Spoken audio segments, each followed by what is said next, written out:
They say holidays are the most stressful time of the year. But today's not the end of the year. It's not Thanksgiving, Christmas, New Year's. This one, it sneaks up on you. It's quieter, it's sharper, it's heavier. Because today is Father's Day. And for some, it means grilled steaks and backyard laughs. For others, it means silence or absence or memories you wish you could rewrite. Let's not fake this and let's not do the usual. Let's not pretend Father's Day is the same for everyone. Some people post their dad like he's Superman. Some people scroll quietly, hoping nobody asks. Some haven't seen daddy in years. Some never had one to begin with. And some were raised by strong mothers who did double the work and still felt unseen. Some dads out here buying gifts to cover up the guilt. Some are overworked, underloved, and quietly falling apart. This is Sunday service, and we're not doing this for attention. We're doing this to get free, libertad, because holidays like this bring up truth.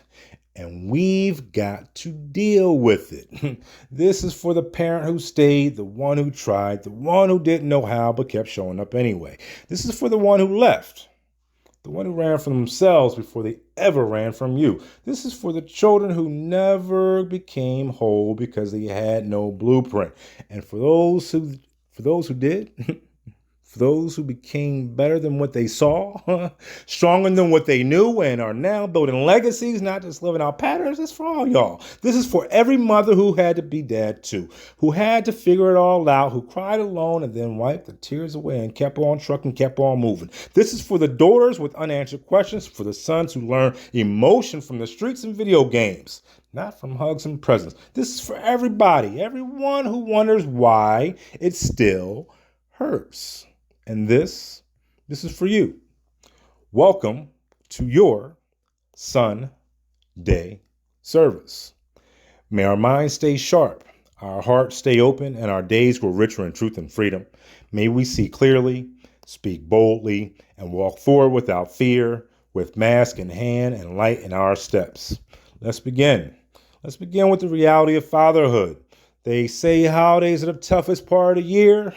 Most people think about the big ones, the noisy ones, but what about the quiet ones?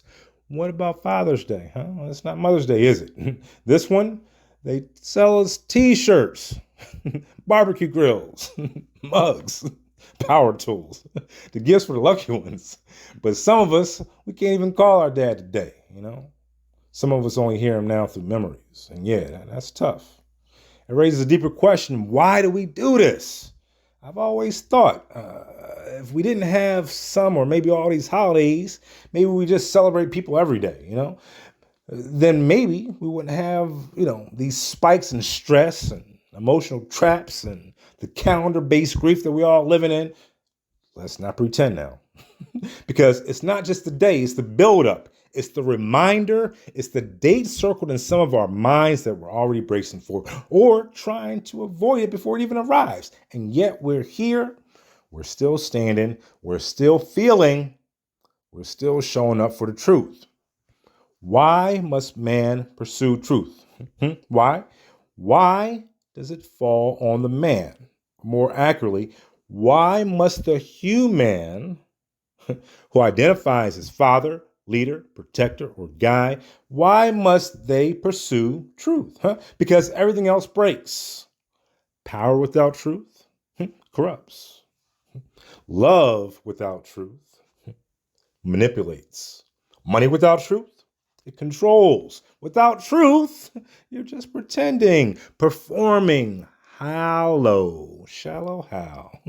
You want to raise a child who respects themselves? You better show them a man who respects what's real, not what's trendy, not what's convenient, not what wins followers, the real. See, the real situation, the unpopular truth, the uncomfortable truth, the inconvenient truth, because the truth is the foundation you build on. And without it, you're building a legacy on sand. Your kids are watching. Your partner is watching, the streets are watching, your soul is watching. And even if the world claps for your image, your spirit knows when you're lying. The real man doesn't fear truth. It fears the mask because he knows One day that mask will crack.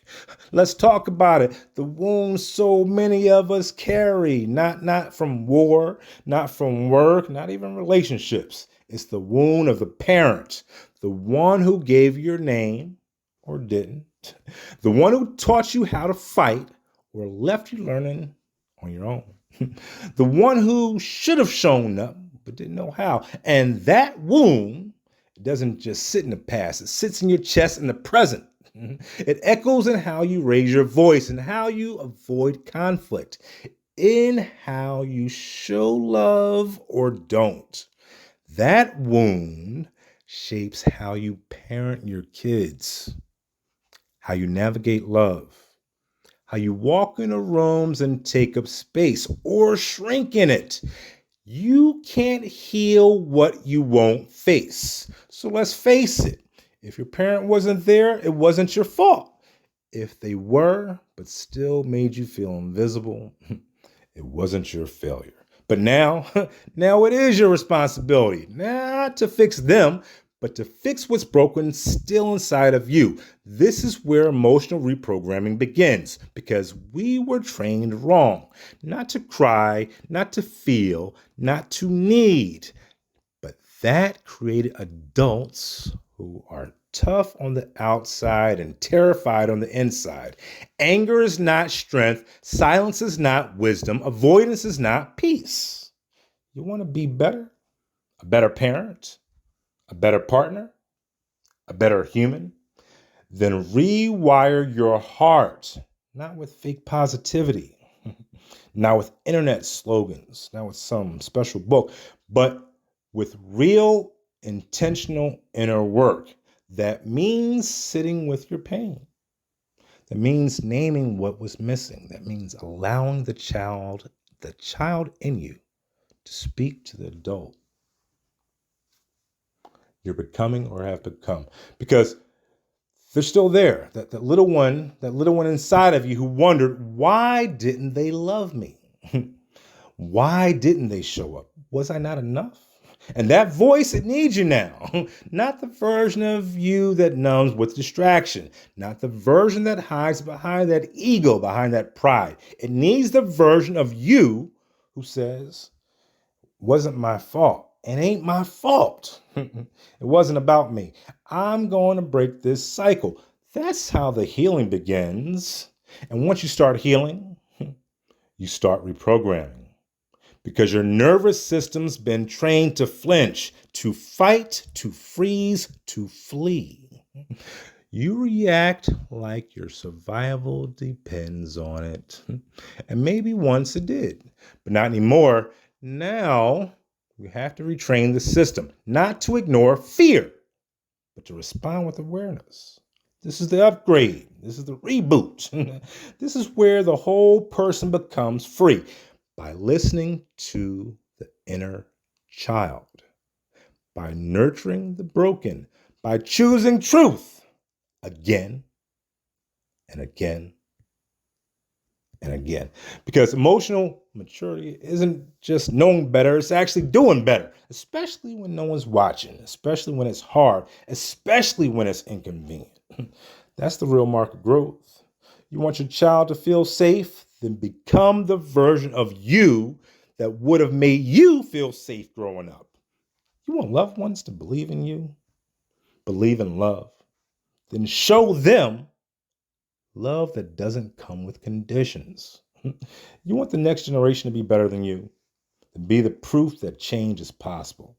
Right now, not tomorrow, not one day, right now. So breathe and let this be the day the pattern ends. Let this be the moment your story changes. Okay? Let this be it. I want to thank you for walking this path with me today. I'm honored by your time, your mind, and your presence. And I look forward to us continuing to grow, to fight, and to win together. Thank you, all the fathers around the world. Thank you, thank you, thank you. I wish you the much continued success on your journey every day in every aspect of life.